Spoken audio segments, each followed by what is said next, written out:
Even my interns can't fix this. And you're mopping around it?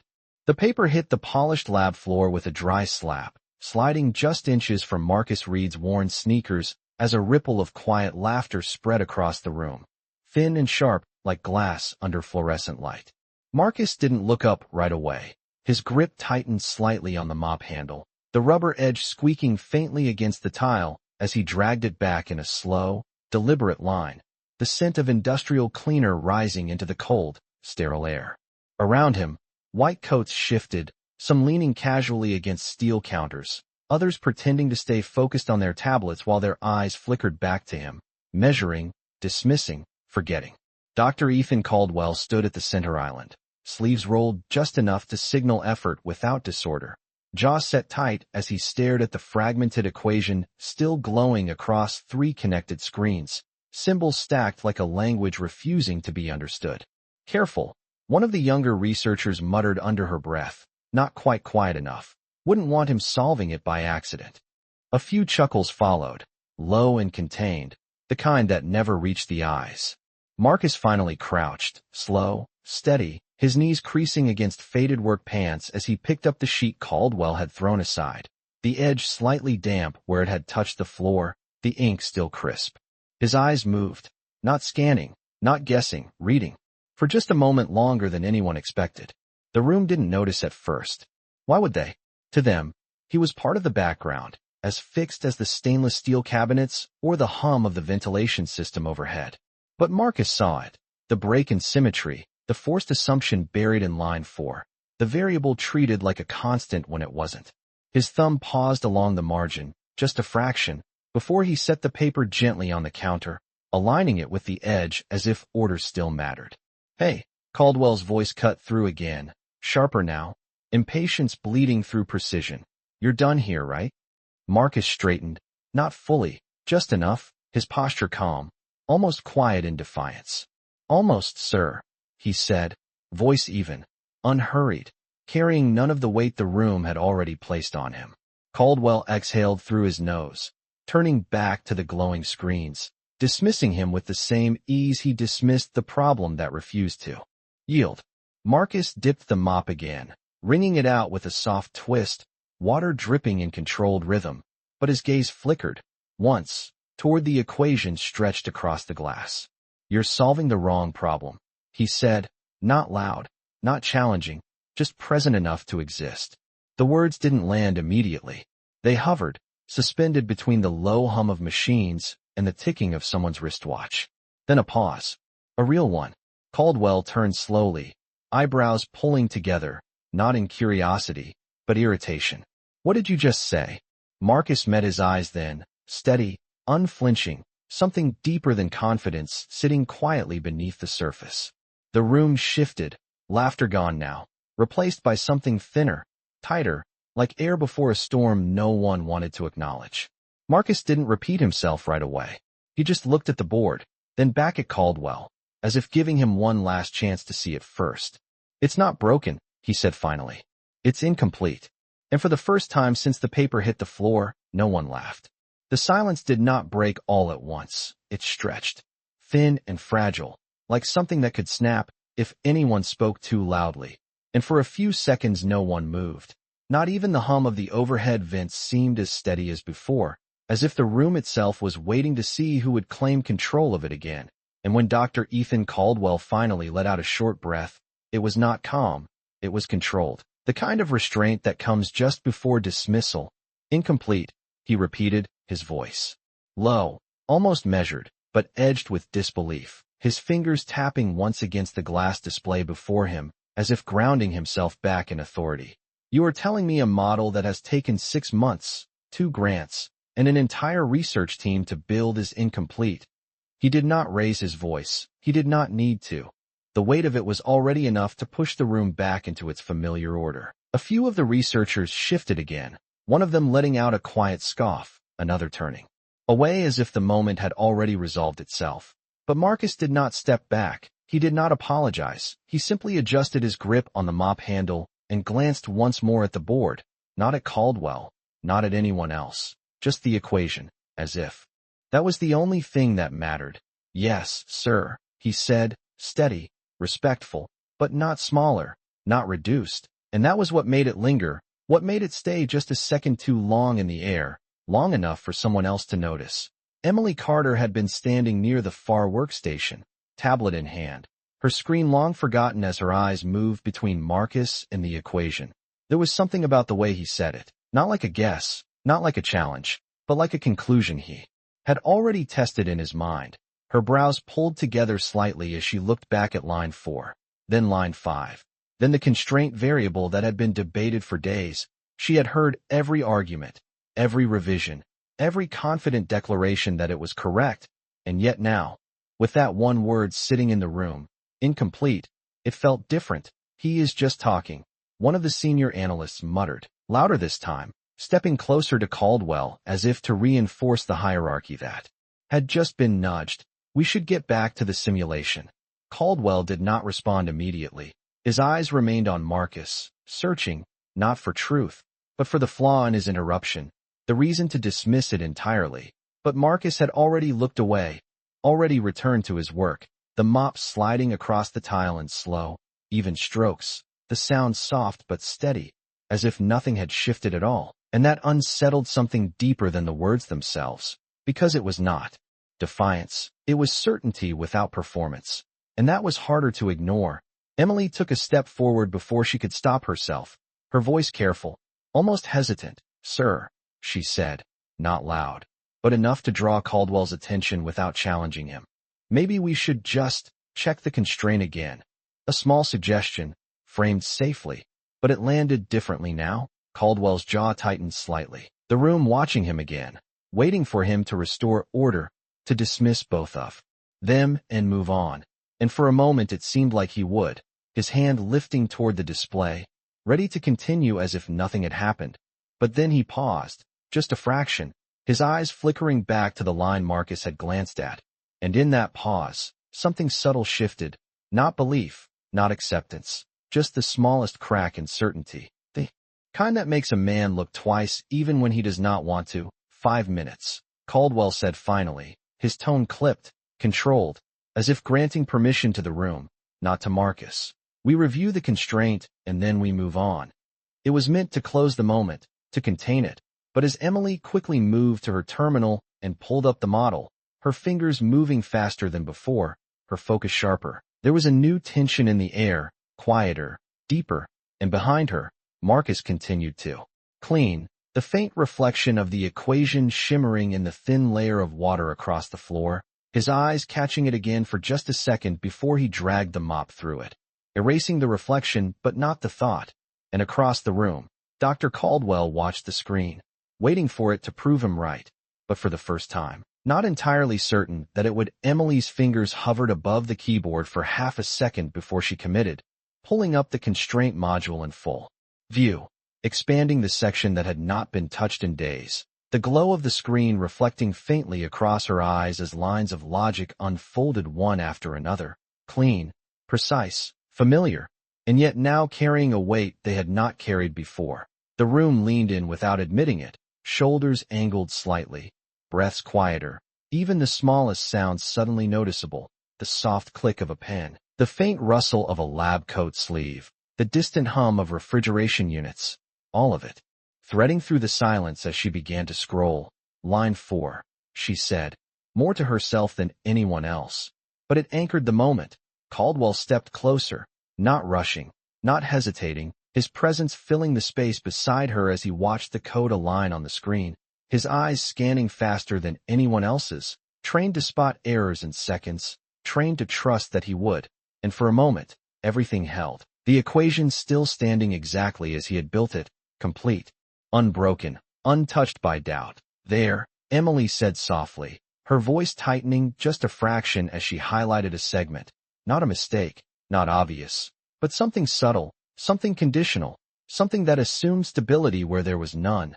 Caldwell leaned in slightly, his brow tightening, his hand lifting unconsciously as if to trace the logic in the air. That is already accounted for, he said, quickly, almost automatically, but the confidence did not land as firmly as before, because now he was looking at it again, not as the author, but as the reviewer, and that changed the angle, that changed the weight. Behind them, one of the analysts shifted. "It has been tested," he added, more firmly now, as if reinforcing the structure with words. But Emily did not move away from the screen. She expanded the variable tree, pulling up the underlying assumption set. Her heart beat a little faster now, not from fear, but from recognition, the kind that starts small and then grows before you can stop it.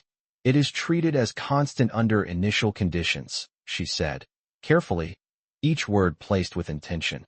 "But the simulation introduces variance at iteration 20. Caldwell's eyes followed the line, and this time, he did not speak immediately. The silence stretched again, thinner now, sharper, and something inside it shifted.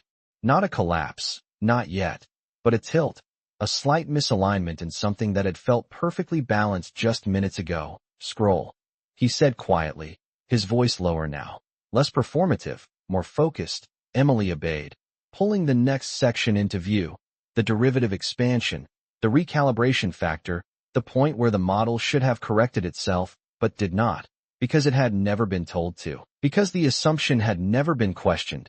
Caldwell exhaled slowly, the sound almost lost in the room, his jaw tightening, his fingers pressing lightly against the edge of the workstation, and for the first time, the equation did not look like a finished structure.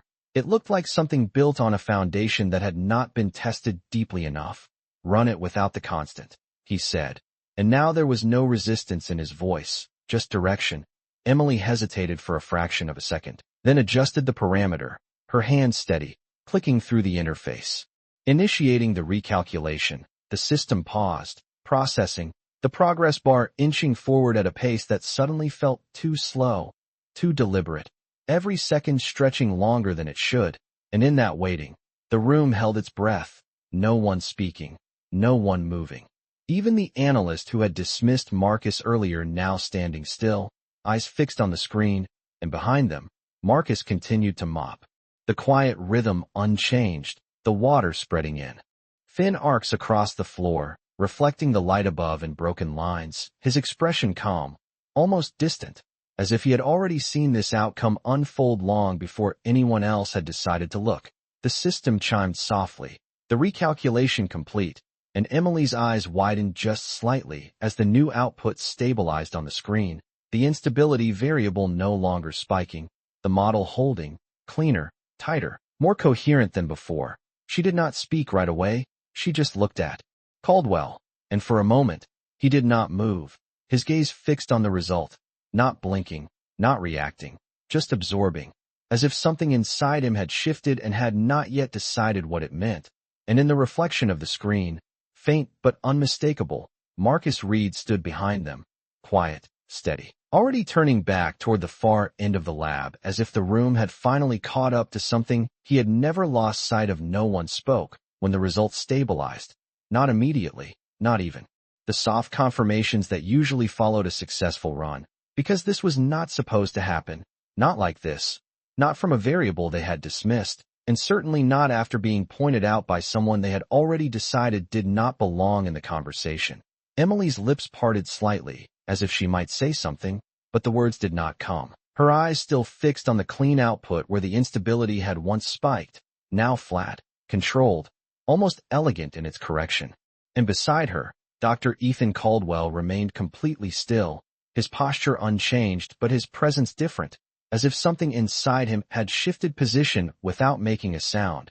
His gaze moved slowly from the screen to the highlighted parameter, then back again, tracing the logic not as the creator defending his work, but as a man trying to understand how he had missed it, how something so small could have been sitting there the entire time, unchallenged, untested, simply because it had been assumed correct. "Run the full simulation," he said finally, his voice lower now, quieter, stripped of the edge it carried before, and Emily nodded immediately, her fingers moving again, initiating the broader sequence, the system responding with a deeper hum as more processes engaged, the screen filling with layers of data, projections cascading in controlled waves, and as the seconds passed, the model held. Iteration after iteration, no collapse, no divergence, just a steady progression toward stability, cleaner than anything they had produced in weeks, Someone in the back let out a soft exhale they did not realize they had been holding. Another shifted their weight, no longer leaning with certainty, but standing with something closer to unease. Because the room understood now, not fully, but enough. Enough to know that something important had just happened, something that did not fit the order they were used to. Caldwell's hand lowered slowly to the edge of the workstation, his fingers resting there, as if grounding himself again. But this time it was not authority he was reaching for. It was clarity. His eyes moved, not to the analysts, not to Emily, but across the room, searching, and he found him near the far corner, Marcus Reed, pushing the mop bucket quietly along the wall, the wheels rolling with a faint, steady rhythm against the tile, his movements unchanged, his pace unhurried, as if nothing in the room had altered his path. Caldwell watched him for a moment longer than anyone else noticed, his expression unreadable, not anger, not disbelief, something more complex, something forming. Marcus, he said, the name landing differently now, not as a label, not as a role, but as a call. The room shifted again, attention redirecting. Emily glanced back quickly, her eyes moving between them, aware that whatever came next mattered in a way she could not fully define yet. Marcus stopped, the bucket wheels settling into silence. He turned slightly, not rushing, not hesitant, just present, meeting Caldwell's gaze with the same steady calm he had carried from the beginning. "Yes, sir," he said, and there was no tension in his voice, no anticipation, just acknowledgement. Caldwell held his gaze for a second, then another, as if measuring something that had nothing to do with equations anymore. "Come here," he said, quieter now, and this time, no one laughed, no one whispered, no one moved to dismiss it, because the room understood that the hierarchy had not disappeared, but it had been interrupted, and that interruption was still echoing through every person standing there. Marcus stepped forward, one measured step at a time, the faint sound of rubber soles against tile marking each movement, until he stood at the edge of the workstation, close enough now to see the full display without looking past anyone. Caldwell gestured toward the screen, not dramatically, not with authority, but with something closer to invitation.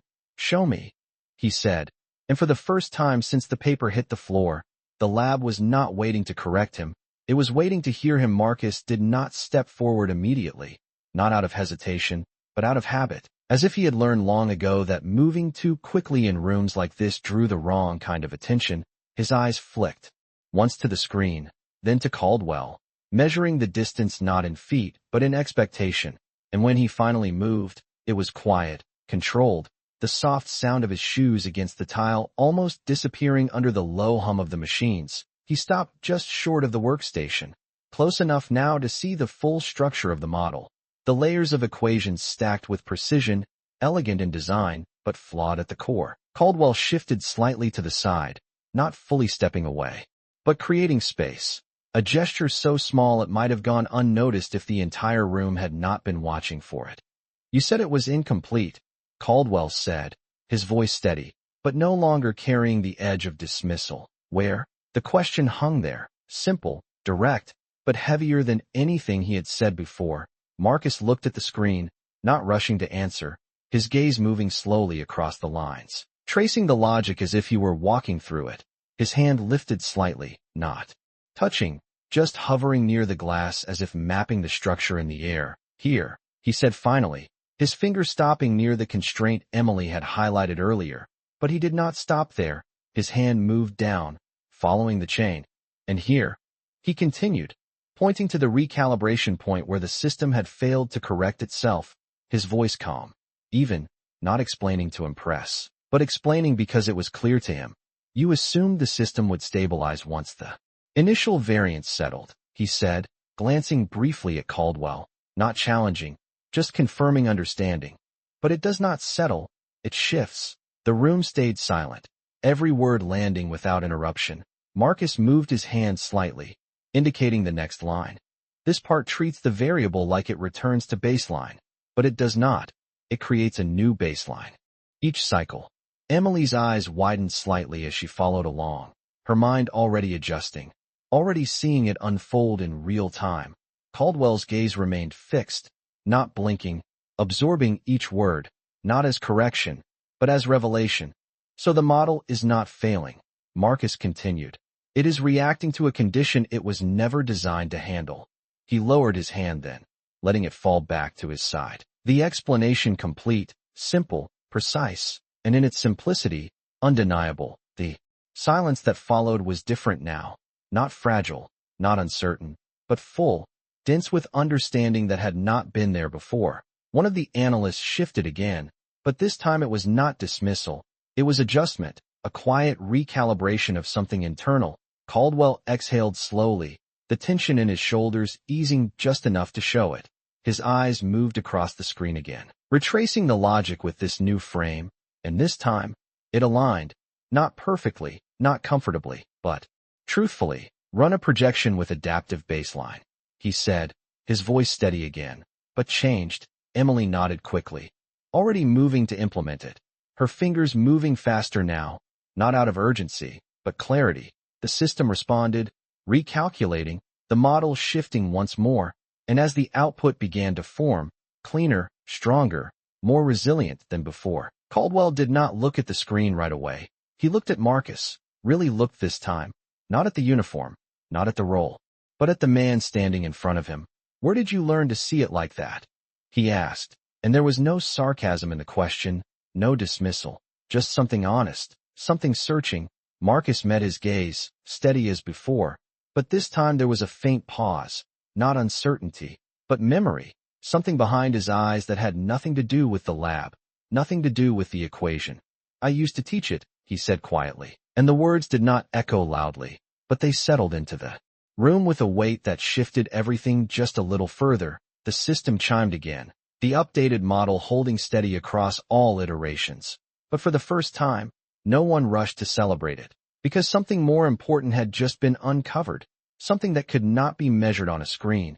And as Marcus stepped back, returning his hand to the mop handle, the reflection of the equation shimmered faintly across the clean floor, no longer broken, no longer incomplete, just waiting for someone to see it clearly. The word lingered longer than it should have, not because it was loud, but because of how quietly it was said. I used to teach it. And for a moment no one moved, as if the room needed time to rearrange itself around that single sentence. Emily's hands hovered just above the keyboard, her eyes shifting from the stabilized model back to Marcus, searching his face for something that matched what he had just said, something that explained how a man in a maintenance uniform could speak about complex systems with that kind of clarity. But Marcus had already stepped back, already reached for the mop, his fingers wrapping around the handle with the same calm precision as before, as if nothing about him had changed, as if he had not just shifted the entire direction of their work. Dr. Ethan Caldwell remained still for a second longer, his gaze fixed on Marcus, not questioning the truth of what he had said, but questioning everything that had led him to not see it sooner. The edges of his certainty still there, but softer now, less rigid. Where? Caldwell began, then stopped, the question unfinished, because he realized it was not a simple question anymore. It was not about a university or a title, it was about a path, a history that did not fit the image in front of him. Marcus dipped the mop back into the bucket, the soft splash breaking the tension just enough to let the room breathe again. It was a long time ago, he said, not turning, his voice steady, not defensive, not eager to explain, just a fact placed gently into the space between them. One of the analysts let out a quiet, uncertain laugh, the kind people use when they do not know where they stand anymore. So what? He was a teacher, and now he is cleaning floors. The words were not sharp, but they carried the old hierarchy, the old need to make sense of things by putting them back where they belonged. But this time, no one joined in, no one reinforced it, because the equation on the screen was still there, still holding, still proving something that could not be dismissed with a comment. Emily glanced at Caldwell, waiting, not for permission, but for direction, and this time, Caldwell did not look away from Marcus. Why are you here? He asked, and the question was direct, but not accusatory. It carried something else now, something closer to understanding. Marcus paused for a moment, the mop resting lightly against the floor, his reflection faint in the thin layer of water beneath him, distorted but present. Because this is where I ended up, he said, and there was no bitterness in it, no attempt to Explain the distance between where he had been and where he stood now. Just a quiet acceptance that did not ask for sympathy. Caldwell studied him for a second longer, as if trying to see the missing pieces of a story that had not been told. Then he turned back to the screen, the model still running smoothly, iteration after iteration, stable, consistent, something they had not achieved in weeks. "We present this tomorrow," Caldwell said, his voice returning to structure, but not to arrogance. "And it needs to be airtight." Emily nodded immediately, already thinking ahead, adjusting notes, preparing data sets. But Caldwell's eyes shifted again, just briefly, back to Marcus. "Stay after your shift," he added, not loudly, not as an order, but as a request that carried weight. The room noticed, even if no one said anything, because it was not just about the model anymore. It was about who had made it possible. Marcus looked up, meeting Caldwell's gaze once more, and for the first time. There was a slight pause before he answered, not hesitation, but consideration, as if deciding whether to step further into a space that had never been opened to him before.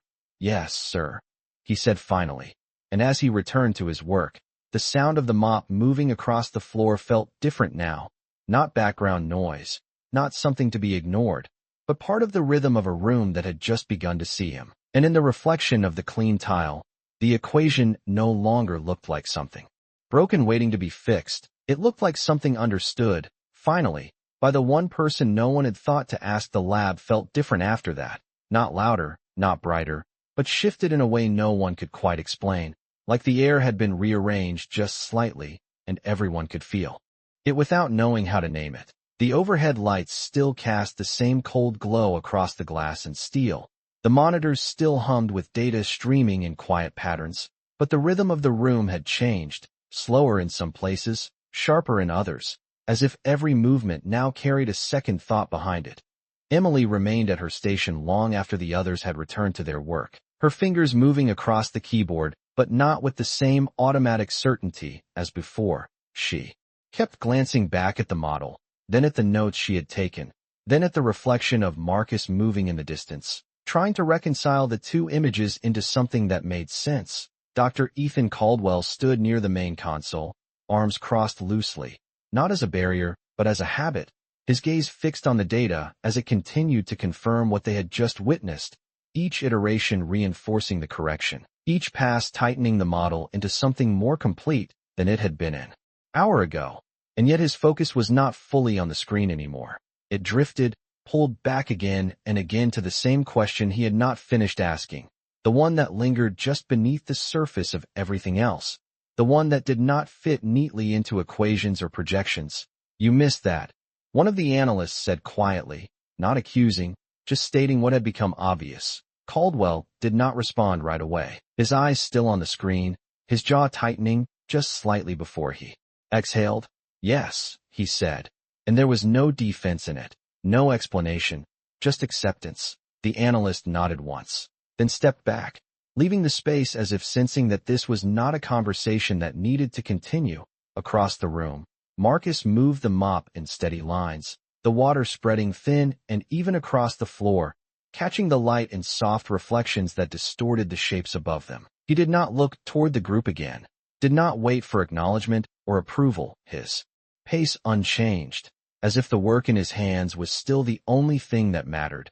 But the room noticed him now in a way it had not before. Small glances, quick looks, not lingering long enough to be obvious, but enough to show that something had shifted, that he was no longer invisible. Emily finally stood, her chair sliding back with a soft sound. She hesitated for a moment, then walked toward the far side of the lab, her steps careful, almost uncertain, as if she was crossing a line that had not been there before. "Marcus," she said when she reached him, her voice quiet but clear. He paused, turning slightly to face her, the mop resting lightly against the floor. "Yes," he replied, simple, direct. Emily glanced back once toward the main console, then back to him. "The way you explained it," she said, choosing her words carefully. It was not just the equation, it was the structure behind it. Marcus watched her for a moment, not surprised, not dismissive, just listening. "You saw the behavior, not just the numbers," she added, and there was something like respect in her voice now, something that had not been there before. Marcus gave a small nod. Numbers tell you what happened, he said. His tone calm, measured. Structure tells you why. Emily absorbed that, her expression shifting slightly as the idea settled, deeper than a quick answer. Something she would carry beyond this room. Behind them, Caldwell had turned, not fully approaching, but close enough to hear, his attention no longer divided, his focus narrowing on the conversation, on the man he had overlooked. And you saw that in a few seconds, Caldwell said, not interrupting, but joining. His voice quieter than before. Marcus met his gaze again, steady, unguarded. No, he said. I saw it a long time ago. The words landed differently, not as a correction, but as a glimpse into something much larger than this moment. Something that had been built over years, carried quietly, unnoticed, and as the lab settled into a new kind of silence, one not filled with dismissal, but with recognition, the equation continued to run across the screens, stable, complete, and for the first time, everyone in the room understood that it had never just been about solving a problem. It had been about seeing it clearly. And that was something only one of them had done from the very beginning. By the time the wall clock above the exit clicked past 9 in the evening, most of the lab had thinned out, the earlier tension dissolving into quieter pockets of focused work, monitors dimmed, chairs left slightly askew, the sharp energy of the afternoon replaced by something slower, more deliberate. Emily remained at her station, a half-empty coffee cup cooling beside her, as lines of updated projections scrolled steadily across her screen, each one confirming what they had already seen. The model was holding, stronger now, more adaptive, as if it had finally learned how to breathe.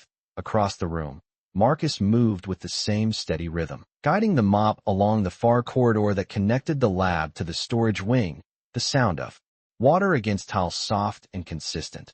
Almost meditative, he worked without urgency, without hesitation, like a man who understood that time did not rush for anyone.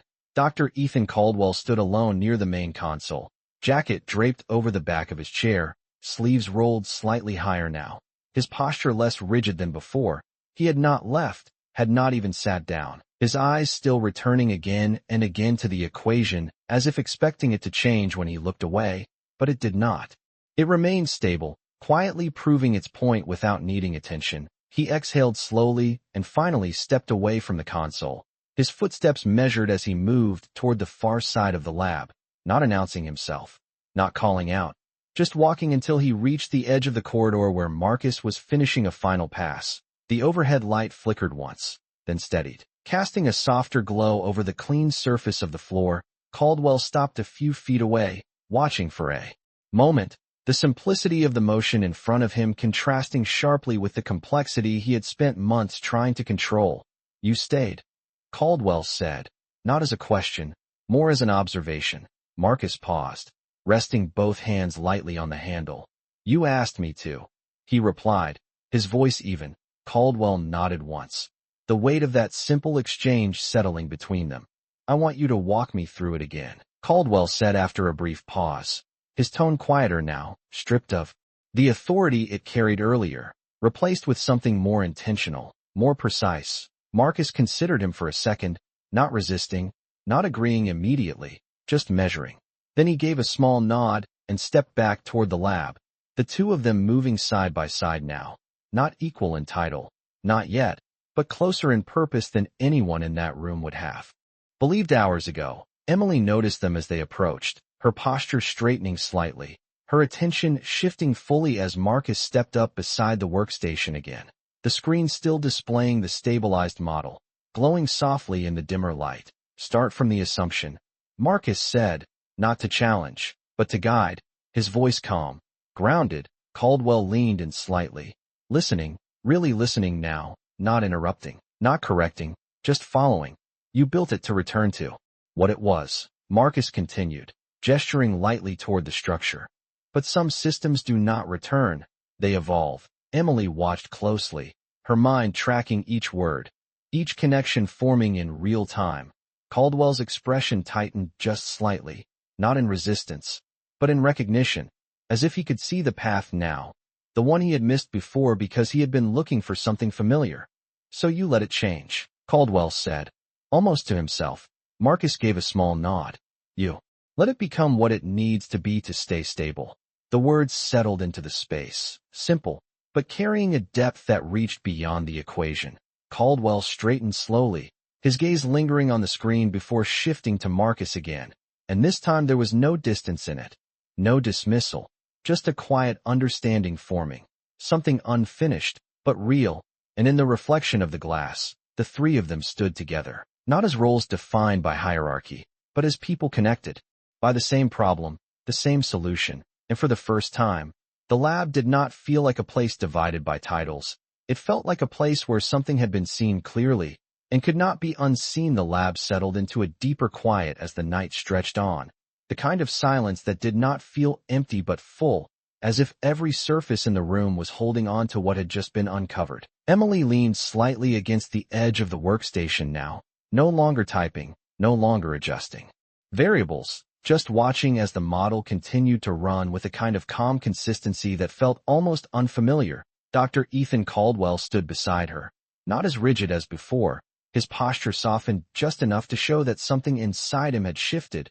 His eyes moved between the screen and Marcus, who stood just a few feet away, hands resting lightly on the mop handle, not working now, not moving, just present, as if he understood that this moment required stillness more than motion. "We present this at 9 in the morning," Caldwell said finally, his voice low but steady, more to himself than to anyone else, but it anchored the next step, gave structure to what had been a disruption. Emily nodded quietly, already thinking ahead, the conference room, the board members, the expectations that had been built around this project for months. "They're going to ask how we fixed it," she added, her tone careful, not anxious, but aware. Caldwell did not respond immediately, his gaze still resting on the stabilized model, the numbers flowing in clean sequences, each iteration confirming the correction, confirming the truth they had just uncovered. "We tell them the truth," he said after a moment, and the words landed differently than anything he had said earlier in the day, not defensive, not calculated, just direct. Emily glanced at him, then at Marcus, understanding what that meant even before it was spoken fully. The room held that idea for a second, testing it, measuring it against the habits that had defined them before, and in that brief pause, Marcus shifted his weight slightly, not uncomfortable, just adjusting, his presence still quiet, but no longer unnoticed. "Marcus," Caldwell said, turning to him again, and this time the name carried something else, something closer to acknowledgement. "Will you be here in the morning?" It was not phrased as an order, not even as an expectation, but as a question that left space for choice. Marcus met his gaze, steady as always, but there was a slight pause before he answered, not hesitation, but consideration, as if the question itself carried more weight than the words. "My shift starts at 6. He said simply, not committing beyond that, not assuming anything beyond what had been asked. Caldwell nodded once, absorbing that, understanding the boundary without pushing against it. "Good," he said quietly, then turned back to the screen, but his attention did not fully return to the data. Something of it remained with Marcus, with the reality that had just been revealed. Across the room, one of the analysts who had stayed late began gathering his things, his movements slower than usual, his eyes flicking once toward Marcus before looking away again, not out of dismissal, but something closer to uncertainty, as if he was recalculating his own place in a room that no longer felt as fixed as it had that morning. Emily straightened slightly, her voice softer now, almost reflective. "You could have said something earlier," she said, not accusing, just wondering. Marcus looked at her for a moment, then at the screen, then back again, his expression calm, unchanged. "No one was asking," he replied, and the simplicity of it settled into the space with a quiet weight. Not bitter, not resentful, just true. Caldwell's jaw tightened slightly at that, not in anger, but in recognition, the kind that comes when a truth lands exactly where it needs to, even if it is uncomfortable.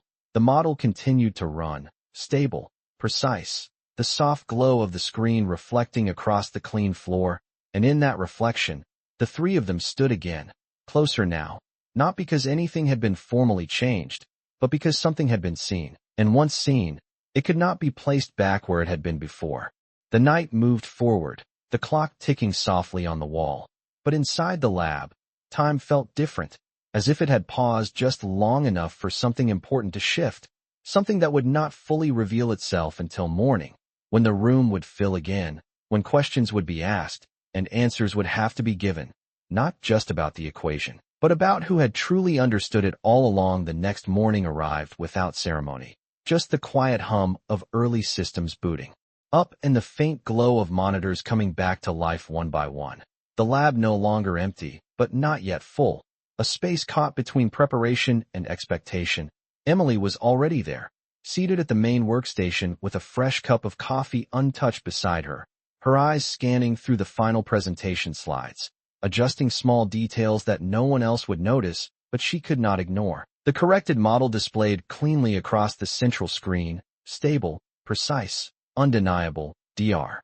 Ethan Caldwell entered a few minutes later, his steps measured, his expression composed but not as rigid as it had been the day before. He carried a folder under his arm, not because he needed it, but because it gave his hands something to hold, something to anchor the thoughts that had not fully settled overnight. Status, he said, his voice calm, direct, but without the sharp edge that once defined it. Emily glanced up briefly, then back to the screen. All projections are holding, no deviations across extended runs, she replied, her tone steady, professional, but there was something else beneath it now, something quieter, something more aware. Caldwell nodded once, stepping closer to review the data himself, his eyes moving quickly, efficiently, but pausing just slightly longer on the section that had changed everything. The adaptive baseline, the variable that had once been treated as fixed, now allowed to evolve. He exhaled softly, almost imperceptibly, as if acknowledging something without saying it out loud. The door at the far end opened again, this time with a softer sound, and Marcus Reed stepped in, pushing the cleaning cart just past the threshold before stopping, his uniform the same, his posture the same, but the way the room responded was not. Emily looked up immediately, not surprised, but aware. Caldwell turned a second later, his gaze finding Marcus without hesitation, without the delay that had existed before. "You are early," Caldwell said, not as a criticism, more as an observation.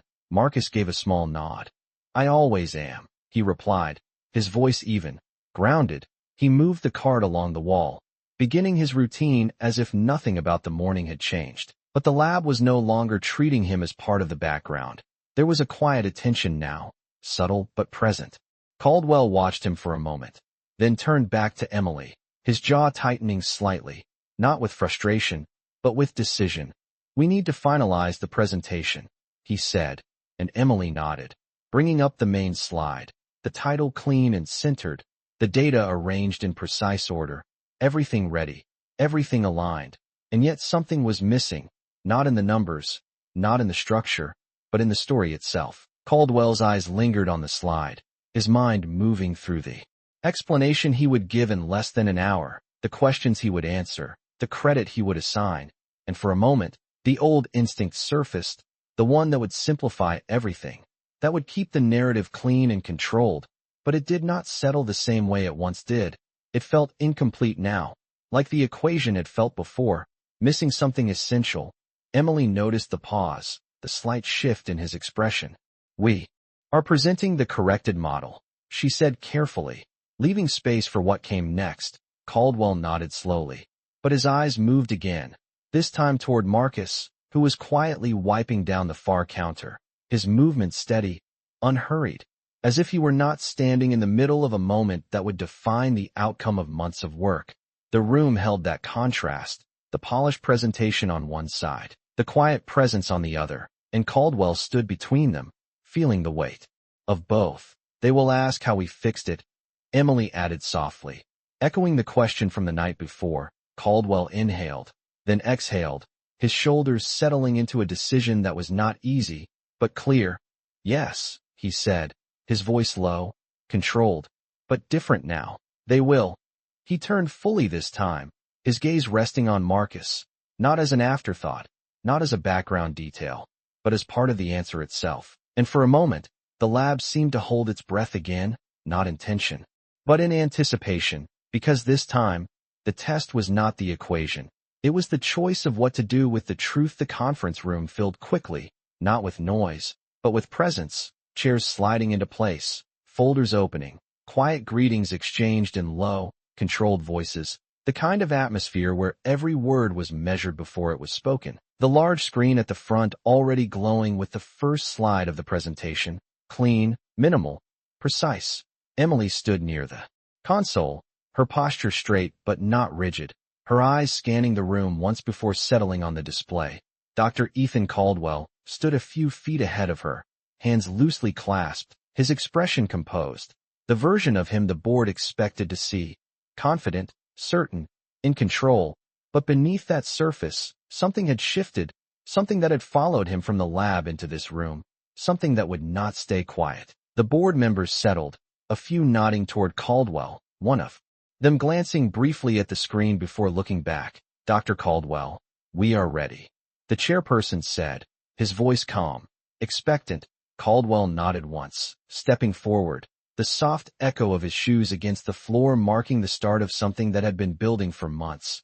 Thank you for being here, he began, his tone steady, practiced, the opening lines familiar, the kind that set the frame without revealing too much. Emily advanced the slide, the model appearing in full, its structure laid out clearly, each component in place, each result aligned. As you know, we encountered instability in the system during late-stage simulations, Caldwell continued, his voice carrying easily across the room, controlled, precise. However, we were able to identify and correct the issue. He paused briefly, the expected rhythm of presentation guiding him forward, the next sentence already formed, the one that would explain the correction in technical terms, the one that would keep everything within the boundaries of the narrative they had always planned. But the words did not come as easily now. They lingered, caught between what was expected and what was true. Emily felt the shift, subtle but unmistakable, her hand resting lightly on the control panel, ready to advance, but waiting, giving him space. Caldwell's eyes moved briefly across the room, then, without intending to, toward the glass wall that separated the conference room from the lab beyond, and through it, he could see Marcus, faintly, moving along the far counter, wiping it down with the same steady motion, unaware of the eyes that had just found him, or perhaps aware and choosing not to react. The image held for just a second, but it was enough to break the clean line of the prepared narrative, enough to remind Caldwell of what had actually happened, not the version that fit neatly into slides, but the one that had unfolded in quiet moments no one had planned for. He exhaled slowly, almost imperceptibly, and when he spoke again, his voice was still steady, but no longer rehearsed. The issue was not a flaw in the model itself, he said, his eyes returning to the board, but his tone carrying something different now. It was an assumption we failed to question, a small shift, but a real one. Emily's fingers remained still, the slide unchanged, the room attentive, leaning in. Slightly. We treated a variable as constant, Caldwell continued, his words deliberate, each one placed with intention, when in reality, it evolved with each iteration. He paused again. But this time it was not hesitation, it was choice, the moment where the path could still turn back, still remain controlled, still keep everything within the expected frame, but it did not, because something in him had already decided. The correction came when that assumption was challenged, he said, and for a second, the room held that statement without fully understanding it, because the question was already forming. Who challenged it? How was it seen? Why had it been missed? And Caldwell knew that the next words would answer that, not just for them, but for himself, for the way he would walk back into that lab, for the way he would see the people inside it. And for the first time, the answer did not feel like something to control. It felt like something to tell truthfully. Even if it shifted everything that came after, the room held its breath in that small space between question and answer, the kind of silence that does not come from confusion but from expectation. The board members leaned slightly forward, not dramatically, just enough to signal that what came next mattered. Emily's hand remained still on the control panel, her eyes fixed on Caldwell, sensing the shift but not interrupting it, giving it space to become something real. Dr. Ethan Caldwell stood at the front, the screen behind him casting a soft glow along the edges of his figure, the model still visible, stable, complete, but no longer the center of the moment, because now it was about the story behind it, the truth that had not been part of the plan. He inhaled slowly, then spoke, not louder, not more forcefully, just more honestly.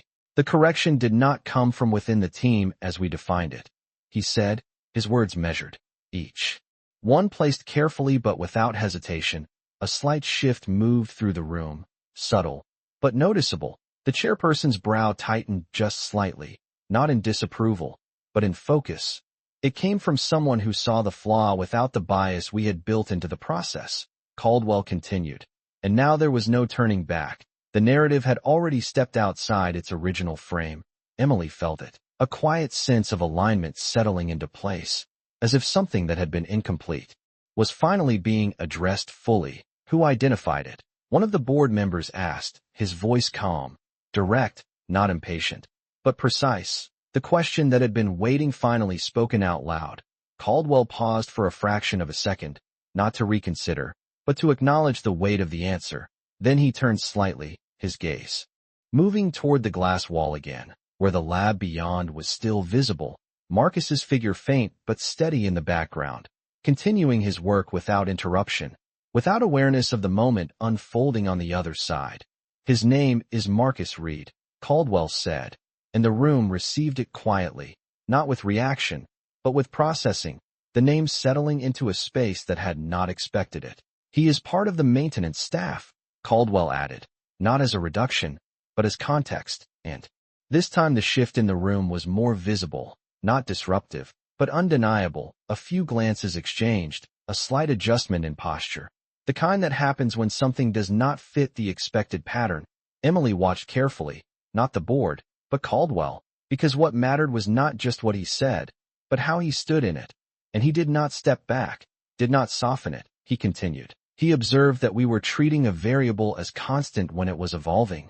Caldwell said, his tone steady, grounded. And that observation led directly to the correction you see here. He gestured lightly toward the screen, not claiming it, not separating himself from it, but not taking it either, just placing it where it belonged. The chairperson leaned back slightly, his fingers resting together as he considered the information. And you verified this independently? He asked, not challenging, but thorough. Caldwell nodded once. Yes, he replied. We validated the model across all extended simulations, and the results are consistent. A brief pause followed, not empty, but reflective, the kind that allows something new to settle into an established structure. Emily advanced the slide quietly, the next set of data appearing, reinforcing the results, supporting the claim, but the focus of the room had already shifted, not away from the science, but toward the human element behind it, the part that had not been visible before. Will he be available to speak with us? Another board member asked, her voice measured, curious, not skeptical. Caldwell's gaze moved once more toward the glass, then back to the room. He is here, he said simply, and the words carried more than just information. They carried a quiet acknowledgement of presence, of contribution, of something that had been overlooked and was now being seen. And as the room absorbed that, the line between the lab and the conference space felt thinner than it had before, as if what had happened in one could no longer be separated from the other, as if the truth had bridged the distance without needing to announce itself. And for the first time, the success on the screen did not feel like a solitary achievement. It felt shared, grounded in something deeper than recognition, something closer to understanding. The room did not rush to respond, not after hearing his name, not after realizing that the answer they were looking for had been standing just beyond the glass all along. The chairperson glanced toward the lab, his gaze narrowing slightly, as if trying to reconcile the image of a man in a maintenance uniform with the explanation they had just been given. Emily stepped forward quietly, opening the side door that connected the conference room to the lab, the soft click of the handle breaking the invisible boundary that had separated the two spaces. Marcus looked up as the door opened, not startled, not confused, just aware, his hand pausing mid-motion with the cloth resting lightly against the counter. Marcus, Emily said gently, her voice carrying into the lab without force. They would like to speak with you. There was no pressure in her tone, no urgency, just an invitation that did not assume. Marcus glanced once at the cart beside him, then back at her, his eyes steady. measuring the moment not by its importance to others, but by what it required of him. He set the cloth down neatly, aligning it with the edge of the cart as if finishing the task mattered just as much as stepping away from it. Then he walked forward, his steps quiet, unhurried, crossing into the conference room without changing pace, without adjusting posture, as if he had always belonged in spaces like this even when they had never opened for him. The room watched him, not with the dismissal of the day before, but with a kind of careful attention, not yet respect, but no longer ignorance. He stopped a few feet from the table, hands relaxed at his sides, meeting their gaze without lowering his own. "Mr. Reed," the chairperson began, his tone formal but not cold. "Dr. Caldwell tells us you identified the flaw in the model." Marcus nodded slightly. "I noticed something that did not align," he said, his voice calm, even not claiming more than what was true. The board member leaned forward just a fraction. "Can you explain it?" he asked, not testing, but genuinely asking now. Marcus glanced once at the screen, the model still displayed behind Caldwell, then back to the room. "You assumed stability meant returning to the original state," he said, his words simple, clear. "But some systems do not return, they adapt, and if you force them back, they break." The explanation settled into the room without resistance, not because it was complex, but because it was clear, because it did not need to prove itself. The chairperson leaned back slowly, his fingers pressing together as he absorbed it, a faint nod following as understanding replaced uncertainty. Caldwell stood beside Marcus now, not in front of him, not above him, just beside him, and for a moment, the difference in that positioning said more than anything either of them had spoken. "Thank you," the chairperson said finally, his voice measured, respectful, not performative, just real. Marcus gave a small nod in return, nothing more, no expectation attached to it, no need for acknowledgement beyond what had already been said. And as the conversation moved on, as the presentation resumed and the details were finalized, Marcus stepped back quietly, returning through the same door without drawing attention, the soft click marking his exit, just as simply as his entrance. Back in the lab, he picked up the cloth again, continuing where he had left off, the motion steady, unchanged, the reflection of the clean surface catching the light in the same quiet way it always had. Inside the conference room, the model remained on the screen, stable, complete, but now carrying a different meaning, not just a solution, but a reminder.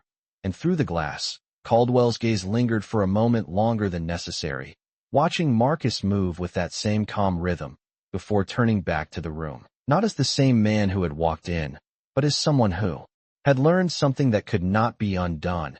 And on the polished floor